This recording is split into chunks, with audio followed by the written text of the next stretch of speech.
Would you let your spouse cheat on you if they treated you well and provided?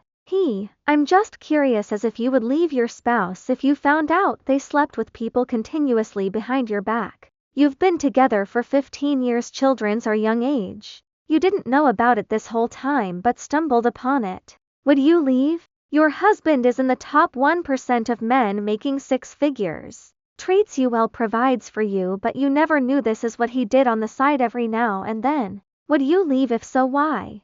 If you stay, then why? What if you know deep down that even though he says he won't sleep around you, still find evidence? Edit. This is a hypothetical situation. People are assuming the worst, unfortunately. The reason why this got brought up was, I don't know why, but this year seems like a year of divorce, sadly. A friend and I were seeing couples split up left and right this year. It's sad, most of them had children. Her and I were talking about this situation. I said I would stay if I truly found a decent man. I wouldn't let him go, and especially in this dating scene, you're crazy.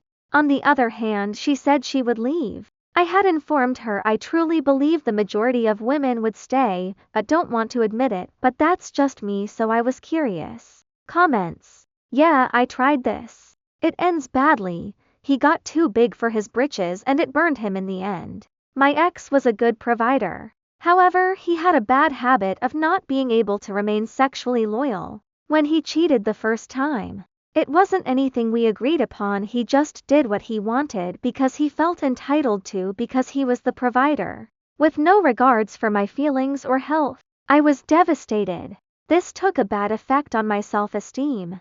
We hadn't even made it a year together before he cheated the first time. Instead of being honest when asked about it, he gaslit me and said what I saw wasn't real, and that I misinterpreted their messages. So I left it alone, even though I knew I wasn't crazy. However, the emotional damage was already done, so it bothered me some days more than others. Some days it got brought up through passive aggression and anger, because the sadness was still lingering. When I finally got it out of him the next couple of times he cheated, he said I didn't cook enough. So I fixed that. I cooked more often. Next time it happened, his excuse was that I didn't clean enough. So I fixed that too and cleaned more often to try to please him. Then again, to which his response was he's the provider, he should be able to cheat and have sex with who he pleases because he does a majority of the work that pays for the house and bought the house on his own. I was 17 when he bought the house, he was 22 at the time, and we both worked full time and had combined bank accounts.